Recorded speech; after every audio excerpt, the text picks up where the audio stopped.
Welcome to a special edition of the Darden Admissions Podcast. I'm your host, Brett Twitty, and you are listening to a new episode. On this episode of the podcast, I'm excited to share a recent installment from our ongoing Faculty Spotlight series, a series we call Office Hours. This conversation features Pnina Feldman, a member of the Technology and Operations Management faculty here at the Darden School of Business, and I think you're really going to enjoy this conversation. As always, if this conversation is helpful for you, please like this episode and subscribe to this podcast so you never miss an update. And remember, you can always check the episode description for links to Darden blogs, social channels, and more.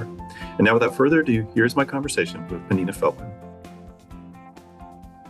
Welcome, everyone. My name is Brett Twitty. I'm a member of the Darden admissions team, so appreciate your joining us today for our Office Hours session. Office Hours is our ongoing Faculty Spotlight series, where we interview members of the Darden faculty to give you a chance to get to know them better as people, but also to hear about their research interests. Today, we're joined by Pnina Feldman, who is a member of the operations faculty. Pnina, thank you so much for being here. Thank you very much for the invitation. I'm very excited. Well, it's great to have you here, and thank you for your flexibility. We had some weather delay for this session. We had snow in Charlottesville last Friday. Believe it or not, snow can affect a virtual event. A lot of snow, school was canceled, all this kind of stuff. And so appreciate your flexibility and being able to do this on this Friday. And thanks to our attendees also for their flexibility. So we always start kind of with the first 15 minutes, just getting to know our guests and talk a little bit more about their background. And then we start to move the conversation into their teaching and research. So Pnina, I'd like to start with the same first question that we start with all of our guests here. Tell us more about you. Who are you and what's your background? Sure. So I was born to two immigrant parents. Came from former USSR. I was born in Israel. And then, as all Israelis do, I went and did some military service for 2 years, and then decided to go and study industrial engineering. And so I went to the Technion, which, if you guys, I know that we have a lot of Indian students, potential students here, and so it's kind of like the Israel IIT. And I studied industrial engineering and management for both undergraduate and masters. And then decided to come to the US to do my PhD. And I did my PhD in operations management at the Wharton School. And then afterwards, started my academic career. So I've been to quite a few schools. And so I was faculty at Berkeley Haas, and then moved to Boston University, Questrom School of Business. And then 2.5 years ago, found my home at Darden. Couldn't be happier to be here. Well, I want to go back in your story a little bit. You mentioned doing a bachelor's and master's in industrial engineering. What got you interested in industrial engineering? Yeah, so this is interesting. I actually kind of grew up around business. My dad came to Israel with big entrepreneurial dreams. And so I grew up visiting different factory floors. I learned how to make like plastic gadgets, and then moved and saw, how other things are made. How ice cream is made. We had a factory that does that. And then afterwards got more into like the service businesses, which, as you will see, is a big part of my career. And so kind of went and worked in a theater and in some country clubs. And so this is kind of like a natural path. Once I saw this, let me kind of like see how what's the theory behind all of this. I really saw how important it is to kind of have good relationships with your suppliers, how important customers are in the process, and employees. This is kind of like what started it all. It's interesting to hear about your father's journey as an entrepreneur, as entrepreneurial aspirations. Israel certainly has that reputation as a startup nation, a nation full of entrepreneurs. Where does that come from, do you think? For my dad, it's a good question. I mean, he lived through really hard times. Former USSR, they actually escaped to come here, and everything was much more regimented there. And so I think that when they came to Israel and suddenly saw opportunities, you can actually do and try to do whatever you want in a very new country. There were many missing things, and I kind of feel like, he felt, okay, I can do this. And, sometimes you can and sometimes you can't. And he was successful in some of his endeavors and less successful in others. As it's a risky business to be an entrepreneur. And so that is what ended up happening. Yeah, that's invariably part of the entrepreneurial story, right? Some successes, maybe some ventures. We hear about the one success out of 1,000 difficult stories, right? Or even maybe the chances are even lower than that. But yeah. Well, one of the things that really came through when we were doing our prep call to get ready for this conversation is your passion for teaching and how much Yes. you enjoy being in the classroom with students. So I'm curious, when did you decide that you really wanted to teach? Yeah, that's a funny story. Because it started very, very early on. So I think, as a kid, I would be playing with friends with dolls, and I would always be the teachers and they would be the students. Then I became pretty good in math. And so I was like tutoring, starting I think from middle school. I would be tutoring kids in math. This is kind of like how I earned my first kind of money. And then afterwards, I went to the military service, as I said, and there I was a soldier teacher. So I was actually teaching in a military boarding school. And I was teaching math and physics and chemistry. And you would be surprised because of my English, but also English. And so this is kind of like how it all started. And this for me was immediately really big because it's not something that I really planned on doing or even thought so much about. But like seeing students who come to in that particular case was not really a classroom, but like a kind of a tutoring session, not understanding anything about some material, and suddenly you say something and it clicks, and you see like this light bulb. I absolutely loved it. It gave me a lot of meaning. And then when I went to the Technion, throughout my kind of studies in both undergraduate and masters, I was doing TA work, so teaching assistant. And at the Technion, what this means is that, you have like really big lecture halls when faculty teach, but then you go into smaller sessions and, from 500 to maybe 50, and that's what I was doing. So I was doing like these small TA sessions and also got to spend a lot of time with those students, and I absolutely loved it. And so this is kind of, I think that I was a teacher before I realized that I'm going to be, and I was definitely a teacher before I was a researcher. I love that. It's interesting. I mentioned we've had other faculty talk about their interest in teaching starting at a very early age, oftentimes teaching their friends or being tutors, that kind of thing. And I just love hearing those stories. So you mentioned you've been at Darden for a couple of years, 2.5 years at this point. What led you to Darden? What brought you here? So I think that actually it was precisely this story. As I said, I am a researcher first, and I absolutely love the work I do with companies and thinking about research. But I always believe that like big part of being a kind of a true scholar is also teaching. And at Darden, I'm not the only one that believes this. So I think that like when I came here for the first time, I was like really blown away with how much faculty here really cares about the students, the classroom experience, and also the out of class experience.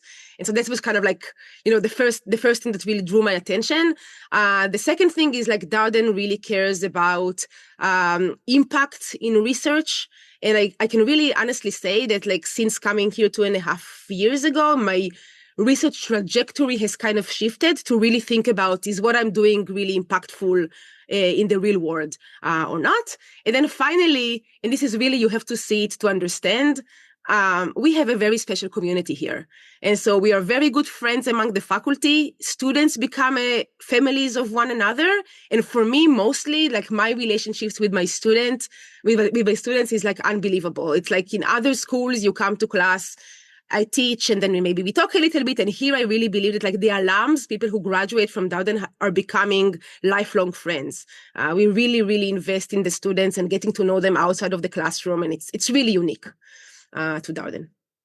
It feels like a lot of that discovery about who the students are and their experiences starts in the classroom here, right? Yes. Because of the case method. And I'm curious, what do you enjoy about, case method instruction? What's that like for a faculty member? Yeah, it's very unique. And so maybe I will start by saying we care about not just cases, but just in general, like student-centered learning. And cases is kind of like the one thing that we do the most. And you teach cases in many business schools, but the way that we teach cases, I think, is very different. It's more the case method, not just teaching through cases, which essentially means that today I speak much more than how much you would see me speak in the classroom. My role is to ask questions, is to help the discussion kind of emerge. The interesting thing is that students here have learning teams, and so they would meet and struggle with a business problem outside of the classroom with their team, with their learning team. And then they would come to class, and we will try to kind of unpack what is the problem that the company is facing, how can we think about resolving it. Lots of time we have polite arguments in the classrooms because people have different views, which is totally what we wanna happen. And to me, I think like the most exciting parts is where I feel they can actually leave the classroom and I'm not necessary. The discussion is just going to continue because people are so into it and kind of like discussing. It's really, really unique. It's really amazing how we have like, in core courses, 70 students who come together to the classroom with very different backgrounds and can come up with a punchline of the case by themselves, with me just kind of like leading it, being the conductor, but not really the instructor. I don't really teach. I lead discussions. Trusting the students is something that, like, when you come here from a different place, can take you a few minutes. Can we really believe that they can come up with this? Yes, they can. So, like, if you come here, trust yourselves. It's magic. It is magic that is happening in our classroom. The energy and the ability to kind of like come up with solutions on your own without a lot of kind of like leadership or kind of like lecturing from us. Yeah, you made the good point that it's not just about cases, it's about student-centered learning. And I'm curious what that means to you as someone who's designing, electives or leading a core class. What does student-centered learning mean? It's really meeting students where they are, right? It's trusting in the process. It's knowing that every person in class has something that they can contribute to the discussion. Sometimes you come to let's say, an accounting class and you know nothing about accounting, and that's fine. And sometimes you come to an accounting class and you have been in accounting before, and we still expect you to come to the class and kind of like help teach other students what to do in accounting, right? Like, we are the idea that it's not about me. It's about the class, and I can teach two different sections. I usually teach section B and section D in core, and I will teach two sections. And for me, it's very hard to prep because what happens in the classroom is student-led. It's like how students want to have the discussion happen. It's not that I can kind of do play and then stop, and the two sessions were going to be exactly the same. It's going to be completely different depending on how the 70 students in the class are leading the discussion. It's very unique. It's very, very energizing. It's really great. You have to, again, be here to experience something like that.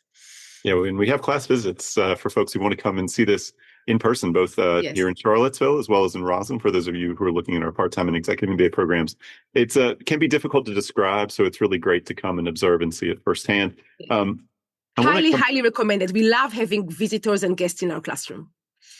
Absolutely. I want to come back to something you mentioned about your preparation for class. And so I think sometimes when people hear about the case method, they think it's just improvised, but there's a ton of preparation the faculty have to do to be ready to facilitate these conversations. What does that look like for you? Yeah, let me explain why it's a lot of preparation. So we need to know the case very, very well. But that's not enough because you guys are really the ones leading the discussion. I cannot just memorize a list of questions to ask and come and just do play and stop. Every discussion in the classroom can take many different ways into getting to the point that I want the students to get into. And so it's very difficult. I have to think about, and what if they say this? And then actually, what if some other students are going to take it to another direction? I still want to be able to come out of the classroom. It's not improvisation. There are maybe like 5 different takeaways that I want students to come out of the class. So it's important for me to know, how do I get to these 5 main takeaways, even though the students are the one that is kind of like pulling in some different directions. And so, yes, we prep a lot to come to class ready. Yeah, that's something I really enjoy. So you have the students doing preparation and you have the faculty doing preparation for the class, and then obviously meeting in the classroom. And to your point, no two discussions are the same. That's one of the things that's really, I'm sure, very interesting for the faculty. Even if you taught this case 20 times, the next conversation will likely be different in some meaningful ways. Completely different, yes. And so, okay, so now we're going to talk a little bit about your courses that you teach your here at Darden. For folks, if you do have questions as we go along, please feel free to ask via the Q&A. We always get a few more questions than we can actually get to here, but always interested to see what's on your mind and what you're curious to about from Pnina. So you're a member of the Technology and Operations Management faculty here at Darden. What drew you to operations specifically, Pnina? Yeah, so it's actually a pretty natural path coming from industrial engineering. And so when I decided that I want to do a PhD, there are essentially two main options that are a natural path. One is just to go continue with engineering and do a PhD in engineering school, in industrial engineering or operations research. And the other one was to go to a business school and really focus on operations management. And for me, I think because of my background, I really enjoy real world problems, like really trying to engage with what companies really struggle with. And a business school is a better place to do it compared to an engineering school. And so did that and never regretted that path. I'm curious. One of the things that someone's asked about here is how theory and sort of practice mix in the Darden classroom, right? And I'm curious if you have a perspective on that, right? We are a school of practical affairs, right? The focus is on actual practitioners, but is there a space for theory in these conversations as well? Yes, there's definitely a space for theory. And I think in terms of theory, we teach broadly the same theory that you would get in other business schools that don't do case method.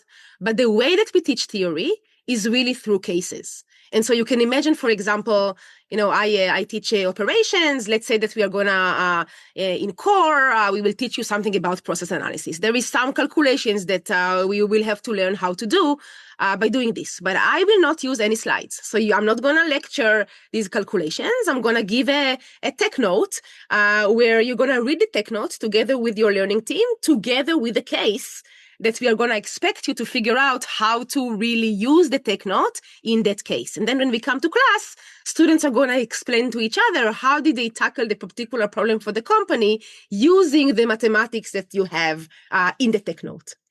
It's brilliant. And it gives you classes a great opportunity to test your understanding, right? To actually apply what's in the tech note, to see what you understand, maybe what you may have missed. And then, of course, there's another step in the Darden learning process after class that's reflection, right? You're reflecting on the class discussion. What do you anticipate? What do you miss? And how do you want to approach the next case that you read? Yep. And I think that's especially interesting and important because the learning teams are not by section, but they are across sections. And because every session is depending on, even my sessions are going to be different depending on how they were led, coming back and actually reflecting and even asking, what happened in this classroom versus what happened in that classroom can really kind of close the loop on the understanding. So I really believe in this reflection part of the case method. Yeah, it's an important part in the Socratic learning environment to really sort of think about your approach and how you want to adjust.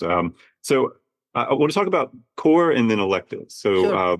Darden is a general management program. All students take a core curriculum and then they move into an elective period. That's the structure of all of our MBA programs. And so, Pnina, you teach operations in the core. Tell us a little bit about what that course is about.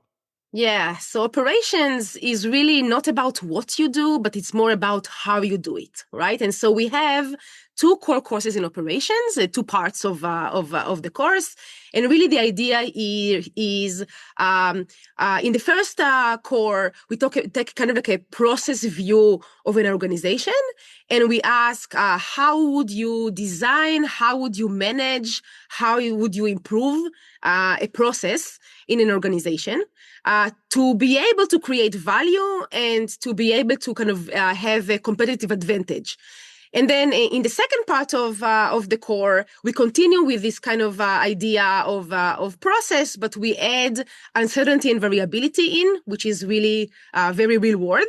And we ask, for example, how would you make inventory decisions, or how would you make capacity decisions when you have this kind of uncertainty in demand or in supply?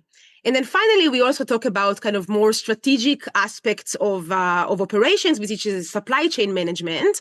Oftentimes, companies don't work in silos, and so not in a vacuum, and they kind of have to think about how do I engage with other companies, how do I engage with my suppliers, how do I engage with my customers. So we talk about essentially issues of information and incentives within a supply chain.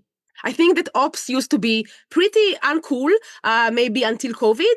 But then when nobody got toilet paper, we all understood how important it is to know how to manage supply chain correctly. So we have necessities in our house.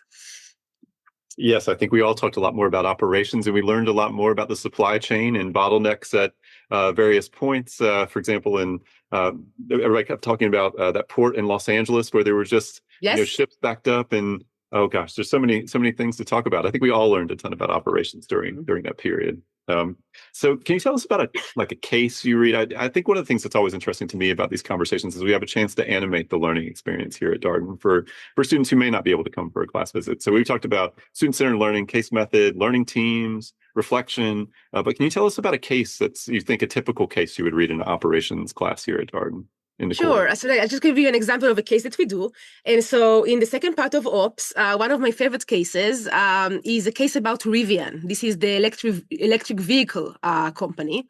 And the dilemma, we always have a dilemma in a case. You always have to help the protagonist make some choice, right? And so the dilemma in that case was whether or not Rivian should develop and build their own network of charging stations. Now, the time of the case was actually early on, before Rivian has built or sold any cars. And so demand, you have no idea what demand is going to be because nothing has been done yet.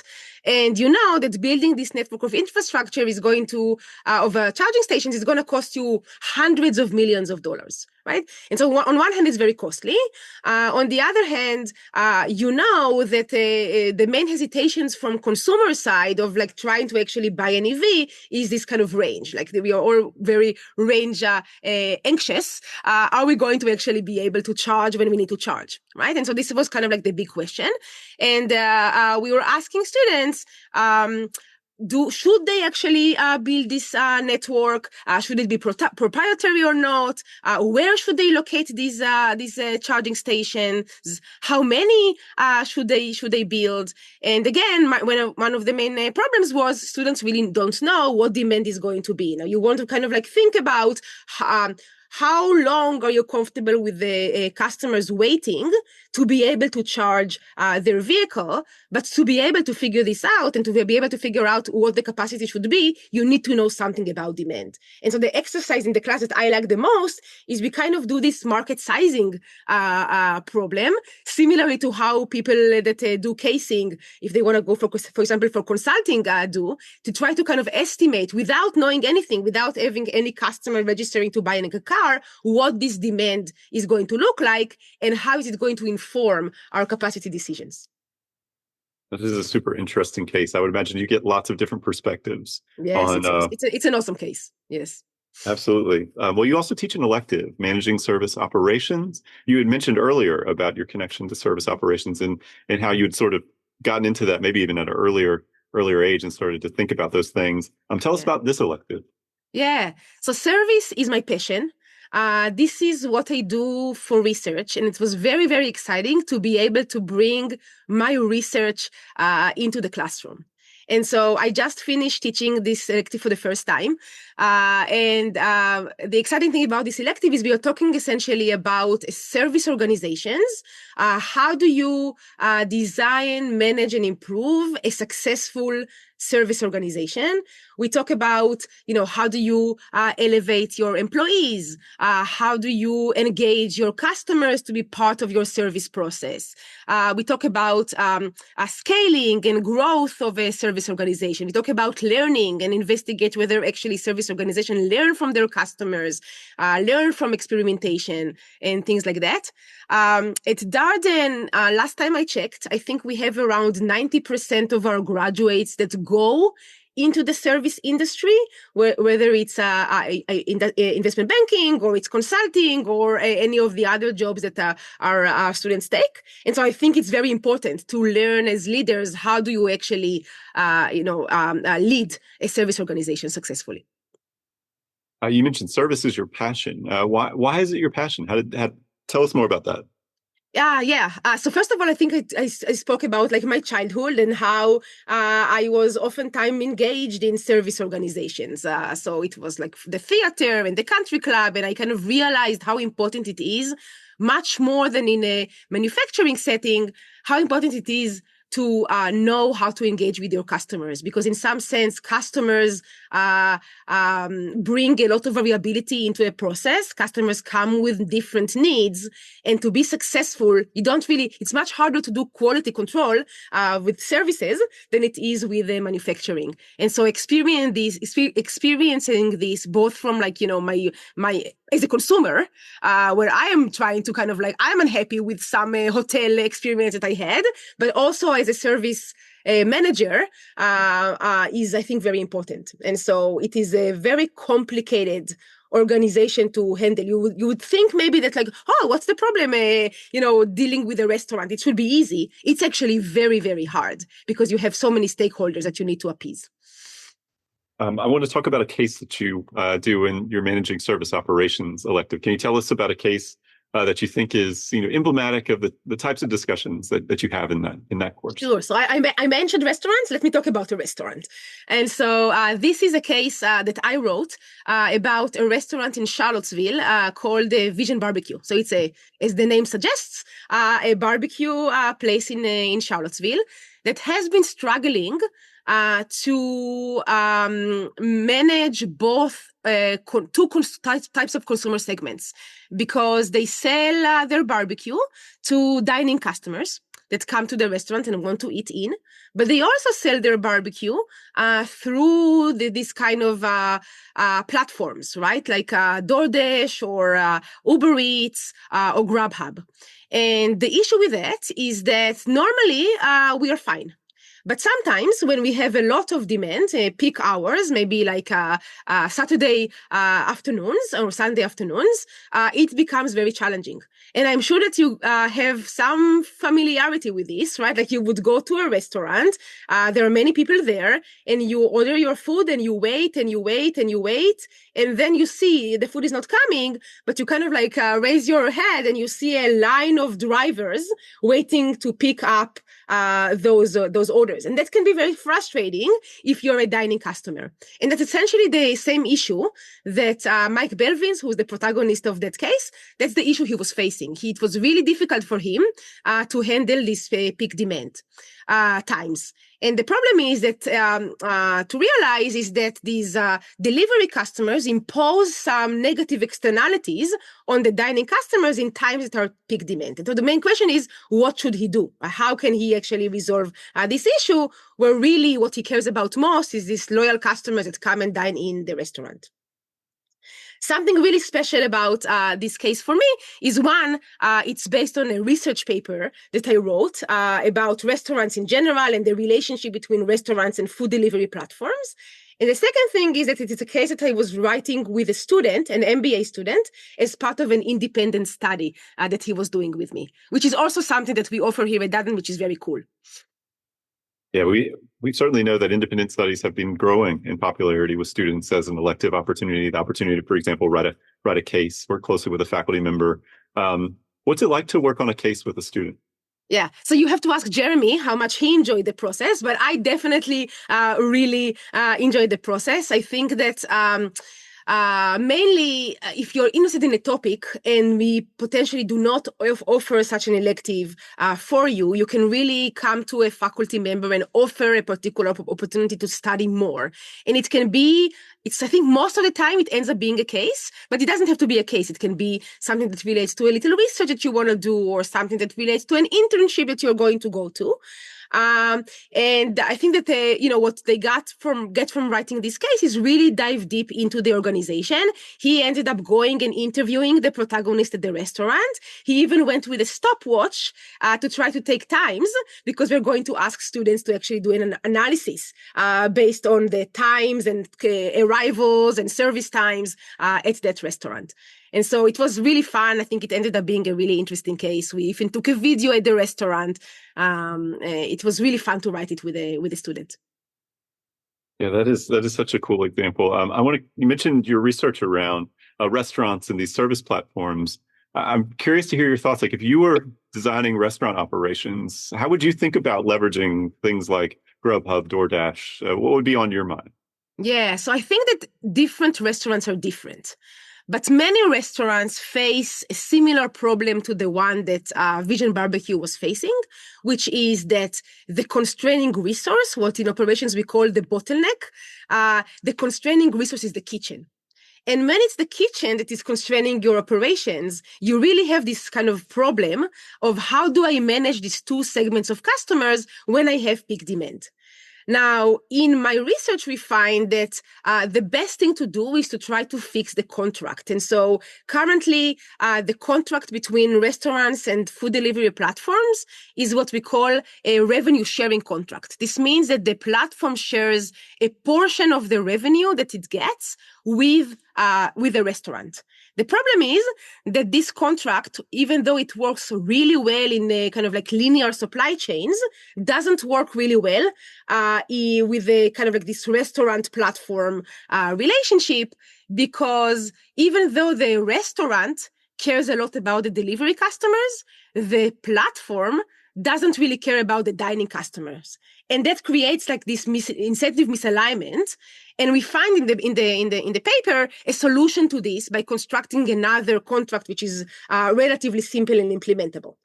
The issue with this is that in most situations, the platforms has much more bargaining power compared to the restaurant. And so it's hard to imagine, for example, the guy from Vision Barbecue going and arguing with DoorDash about, hey, let's change the structure of the contract. So even though we find this contract actually lifts all boats and it's better for everybody, it's going to be hard to do. And so there are other ways in which you can essentially try to increase the cost on delivery customers in situations that are in peak demand when you cannot both serve both types. And so, for example, you can think about trying to change the order or the sequencing of the operation, give priority more to the dining customers versus the delivery customers. It's going to increase the cost on the delivery customer. You can increase the prices on delivery. It's also going to make demand kind of drop. Or what very often is done, you can just block the delivery channel on the app whenever you feel like you cannot actually sustain only the dining both segments. And so these are kind of solutions that can be done. None of these solutions is as good as fixing the contract, but sometimes reality trumps research a little bit, right? Yeah, it's very interesting. I think we all have some experience with this kind of thing. And so I think that's one of the things that's cool about the case. I go to Chipotle a lot. They have separate kitchens, right? They Yes. have the dine-in version and then the pickup version. That obviously has an overhead to it that some restaurants Yes. wouldn't be able to facilitate. There's been a lot of conversation about the operations experience at Starbucks recently, both for the employees, but also for the customer, right? The employees feel overwhelmed, the frequency of things coming in, and then just the chaos, people waiting in line, being passed by people who ordered online, and like trying to unkink that. I think Yeah. it's a lot of what the new CEO is trying to Yeah, solve for. that's actually something that comes up in my management service operations, which I call MSO. So if I say MSO, you understand what I mean.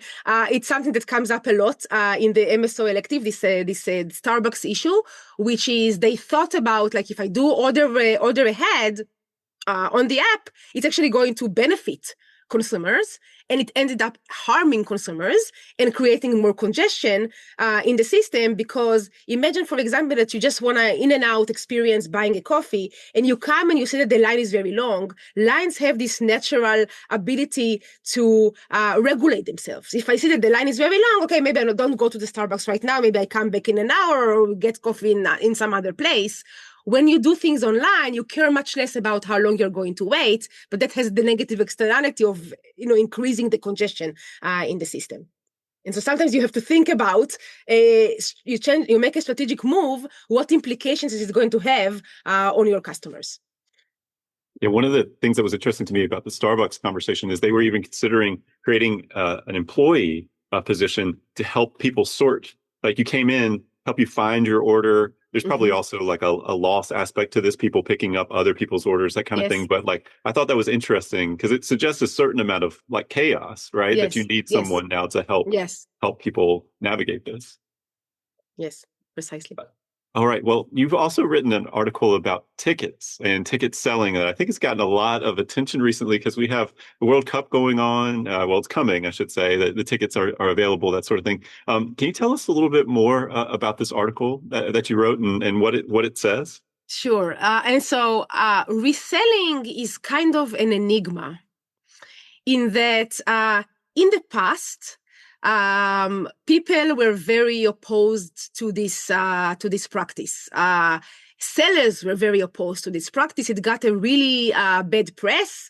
You remember these people with trench coats coming and trying to sell paper tickets, and then you never know, is this really a real ticket? Am I going to be able to go to watch the Knicks in the Garden or not? Right? But then recently, we actually observed that these platforms are gaining a lot of popularity. And sellers are much less opposed to it. And they even start engaging with those third parties to try to sell their tickets through those third parties and essentially enable and encourage reselling. And so this paper was trying to kind of understand why the change of heart, what changed. And the answer that we give is essentially technology.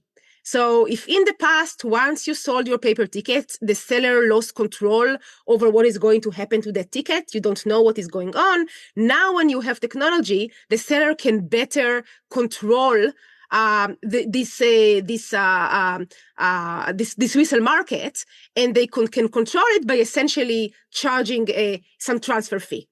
And so you can imagine how, if you want to match between the supply and demand of the sales of the ticket, by changing your transfer fee, you can actually control it. You can increase supply or decrease supply, depending on how much, and demand, right? Depending on how much you are charging. And we actually find that before technology, when you had those paper tickets and reselling just happened naturally in the secondary market, it was very bad for sellers. But now that you can control it, it becomes the best thing that the seller can do for itself in terms of increasing revenue. So it actually becomes from the lowest bound to the best possible revenue generation process. So it's not surprising that sellers all of a sudden like it if they can control the resale market. Surprisingly, maybe, the fact that it's good for the seller does not necessarily mean that it's bad for us as customers. People kind of think, it's a zero-sum game, and if one party benefits, we must be harmed by that. This is not necessarily true. It kind of depends on how much capacity you have relative to demand. In situations in which I'll give the example of a World Cup because it's coming up. In situation in which the demand and versus the supply, so the supply is not too limited, meaning it's not the finals. In the finals, I have a lot of demand and not a lot of supply, right? If it's not like that, if supply is kind of intermediate, we actually find that customers can benefit from this practice also. Because the seller has an incentive to release many more tickets early on. And so there is some notion of capacity expansion early on. And we all know that early on the prices are cheaper. And so it may not be such a bad thing. The second thing is that customers now have this kind of peace of mind, almost peace of mind, that if they buy the ticket early and they end up, something happens and they end up not wanting to get to go, either because of personal reasons or because it ended up being a match that they don't actually want to see, they have this recourse, right? They have an opportunity to go online, list their ticket and try to sell it and recoup at least some of the original price that they paid for. And so, it can lift all boats. It's not necessarily bad for consumers, even so. Don't believe all the bad press that you may hear about how we are harmed by this practice. I think it's such an interesting article because I think even when we started talking about this, I was probably a little bit more in that zero sum thinking, like if it's good for sellers, how can buyers benefit from this? And I've been persuaded. I do think, though, that this is like a little bit one of these really hot topic conversations. When people think about affordability or access, like this is one of the things that comes up. Can you believe how expensive it is to go to X, Y, or Z concert or event? Yes. It's definitely one of the things that people mention. Yes, and we are seeing that prices are rising, right? So if you compare to the Qatar World Cup, prices now are higher. And the question is, like, is this the right comparison? Do we compare to the prices now compared to 4 years ago? Or do we try to compare what is happening right now now compared to what would have happened if we didn't have this practice of reselling. And my bet is that, of course, we cannot run this counterfactual because this is what is happening. But my belief is things are going to be even worse if you didn't have this possibility to resell your ticket. Right, the prices may be rising because of inflation, because of it's a different location, US versus Qatar, right? Because of the sizes of the stadiums, etc., etc. Yeah, it is very, very interesting. Do you think there are lessons from this experience or from what you've studied here with ticket pricing and reselling that can be applied to other services? Do you think there's takeaways? So broadly, these kind of ideas relate to what we call dynamic pricing. And you see dynamic pricing a lot. Dynamic pricing started with the airline industry. We all know, by the way, I'm a nerd. So whenever I take a flight, I would ask the person next to me, hey, how much did you pay for your ticket? And it's never the same as how much I paid for my ticket. This is dynamic pricing, essentially in action, right? And so it applies to airlines, it applies to hotels, it applies to car rentals, it applies to ride-hailing platforms, right? Like you see prices change to better match between supply and demand very frequently. These particular findings, I think, are going to work well for any situation in which you are trying to sell perishable capacity. Perishable capacity, I mean, there is some deadline. After the deadline, the ticket is useless.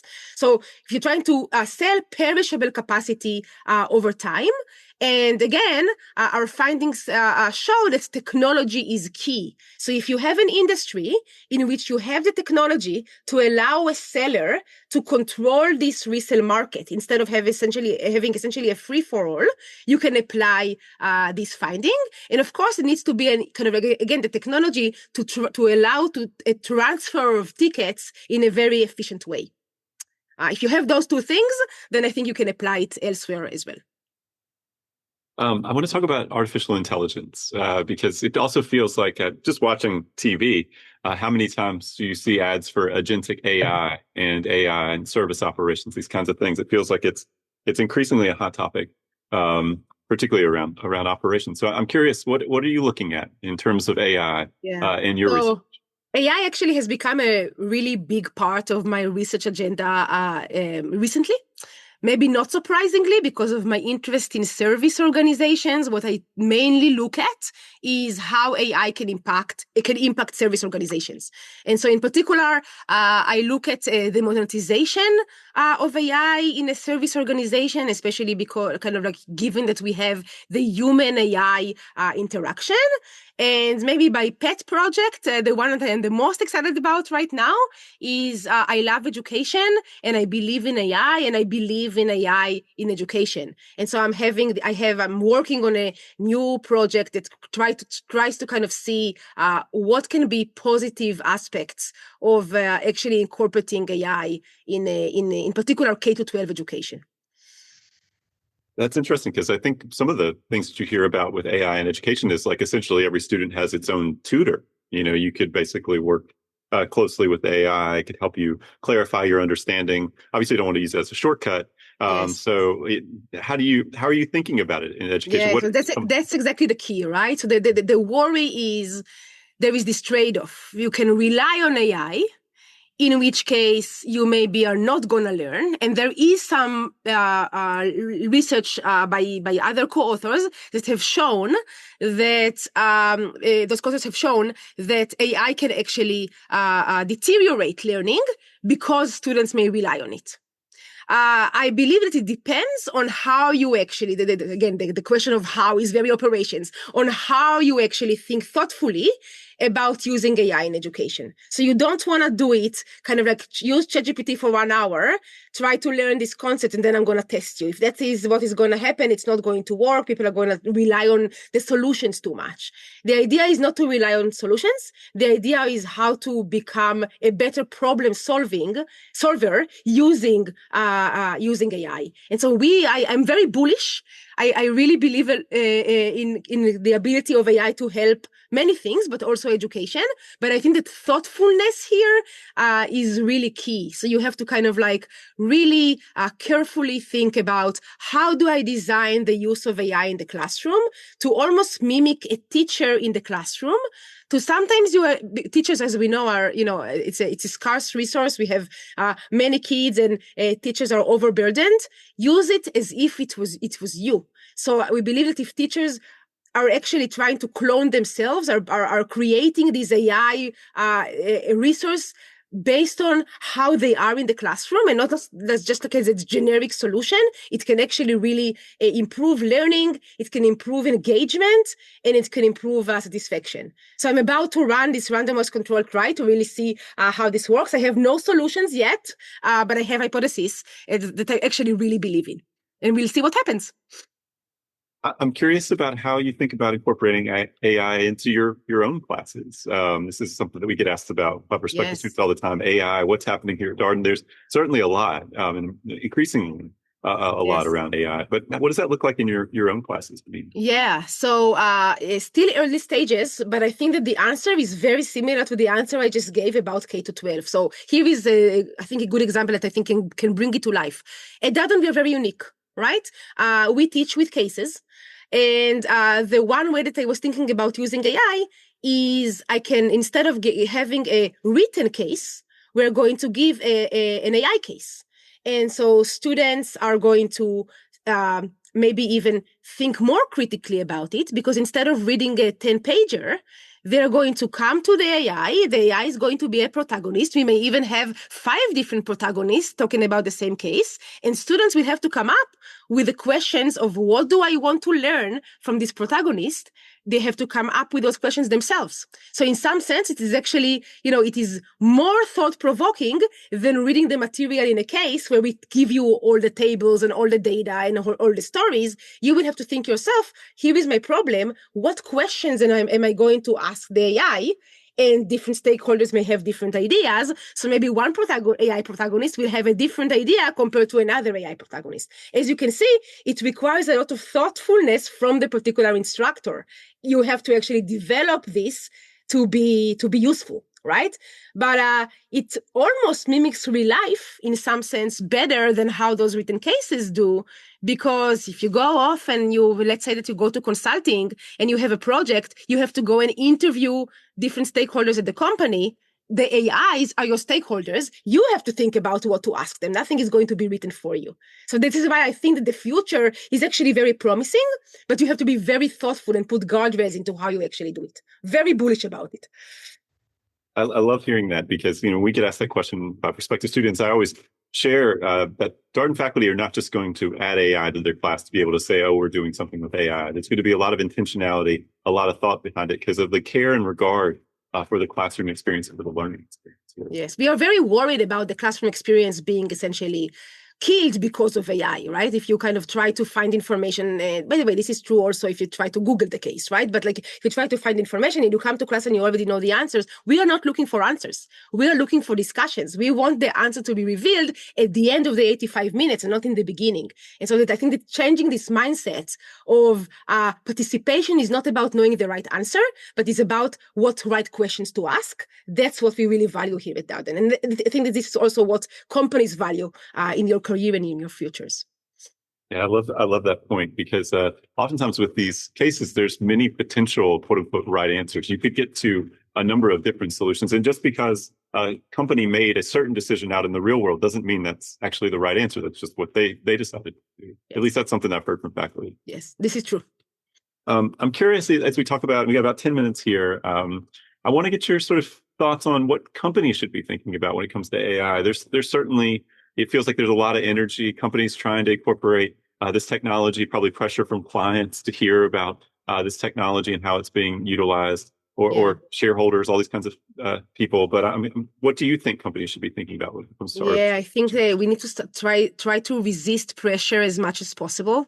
Because as I said, I am actually very bullish about it. I believe that the future, the sky is the limit and the future is really bright. But there is a lot of people that are working on this, both in academia and in industry. But I believe that there is so much more that we don't know. than what we already know. And so rushing into kind of like given solutions without actually testing them very intentionally is challenging. It's risky, right? I believe that guardrails are going to be very, very important here. And thoughtfulness, as I said, is going to be very important here. And so before we kind of rush and claim that we are experts in something, I think it requires some time to carefully think about it, which is what I'm trying to do in my research. And why I'm hesitant to say that I know everything already, right? Like we don't know. We have to, it's a new technology. It's very promising, but there is a lot that we don't know. And there are also dangers, right? Like even in education, right? Like if you just trust it without actually checking, it can lead to really bad results. And education is maybe like the risk here is pretty small, but for some companies, the risk can be huge, enormous, right? And so experimentation, I think, is really, really important. Thinking about it, taking the time to really study it and seeing what you get. Slowing down just a tiny bit in terms of like that, I think is important, is critical. Yeah, it's interesting to me just thinking about just the evolution of this conversation at a national or even global level. How much did we talk about artificial intelligence even 3 or 4 years ago? Then ChatGPT comes along, and just where we are now. Mentioned advertisements on TV, and just so much focus. You have conversation right now in New York Times, I think today, about OpenAI versus Google. Google making some progress. The pressure between these two companies as they compete for quote unquote dominance in the space. I mean, it seems to be so top of mind, so forward. And all of this has happened relatively recently, it feels like. Yeah. Yeah, and it's going to continue to happen. I'm pretty sure that if we have this conversation a month from now, I'm going to be saying potentially different things, right? We're going to learn more things. It's crazy how quickly this technology is evolving. I'm curious, are there any use cases as you think about, AI and service operations, any use cases that you think are interesting to further explore?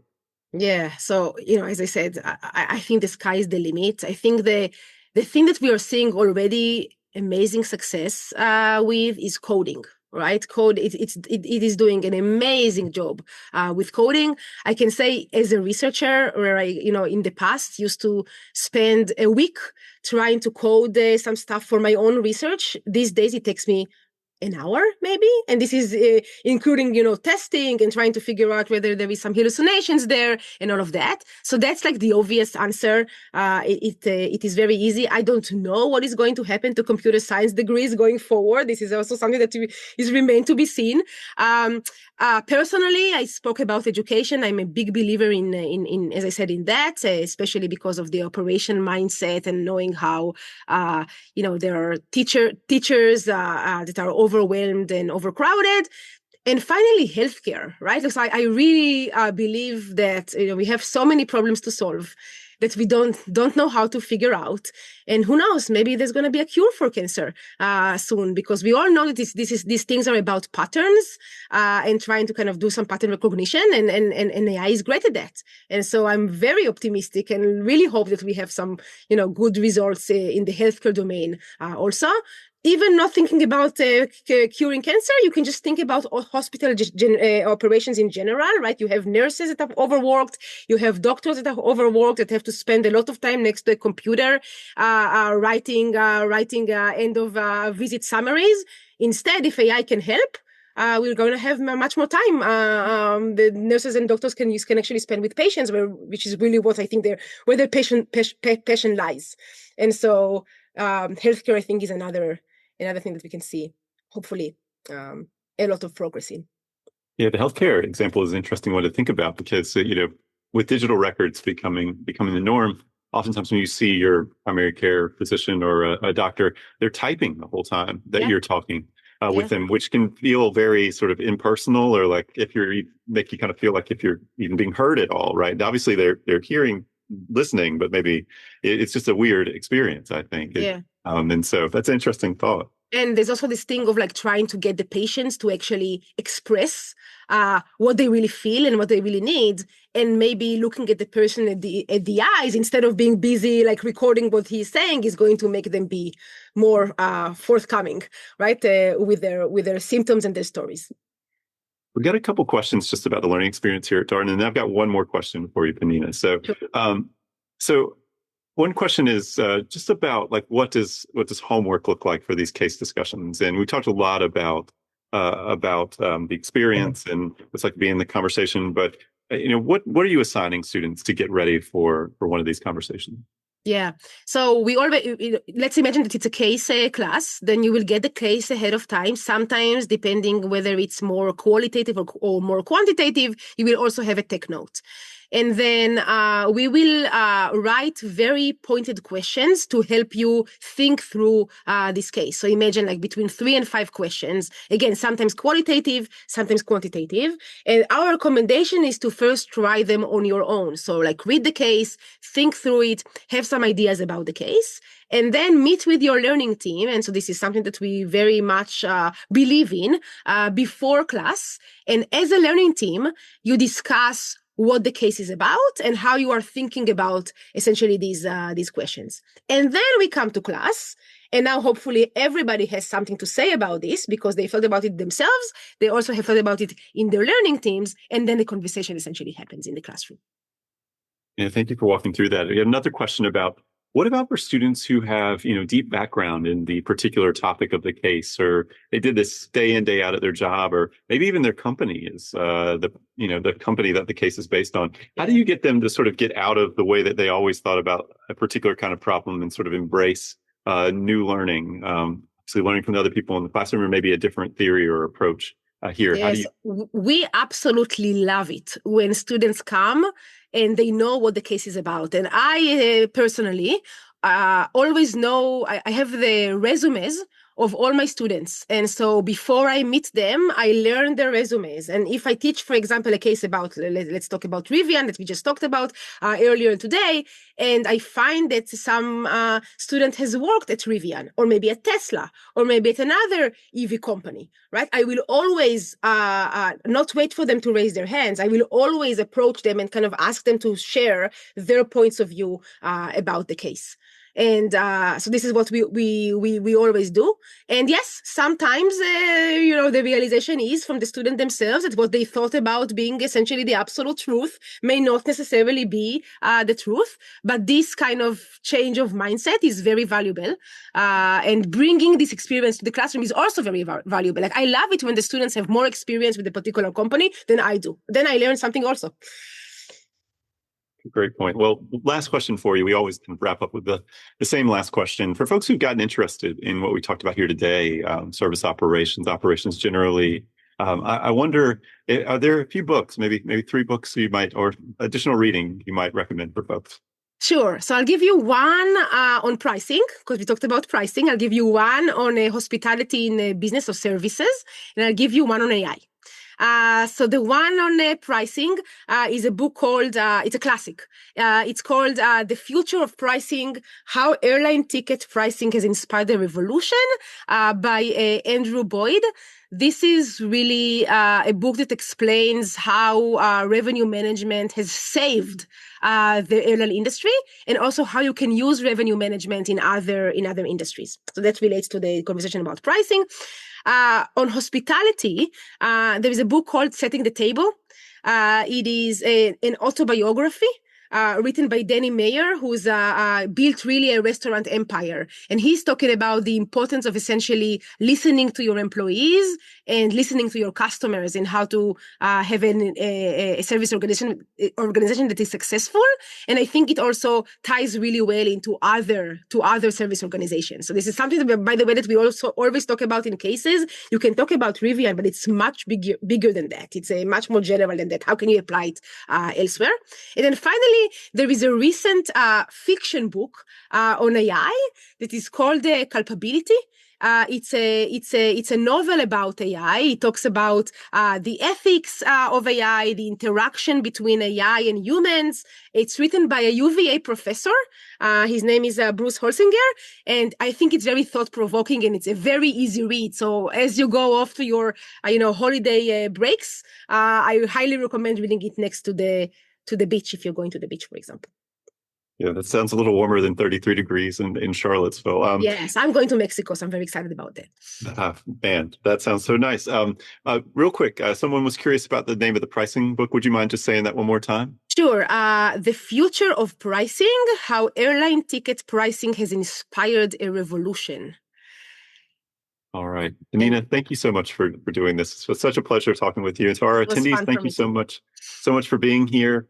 So great to have you online with us to learn a little bit more about the Darden faculty, Pnina specifically, and obviously all the great courses that students can take here. I hope you have a happy holidays, and we'll be back in 2026 with more office hours conversations. Have a great weekend, everyone. Happy holidays. Bye-bye. And that was a recent installment from our ongoing Faculty Spotlight series, a series we call Office Hours, featuring Pnina Feldman. As always, if you have any comments, suggestions, requests, anything you'd like us to cover here on the podcast, we're all ears. We can be reached at Darden, that's DARDEN, @virginia.edu. Till next time, stay safe, be well, and thanks for listening.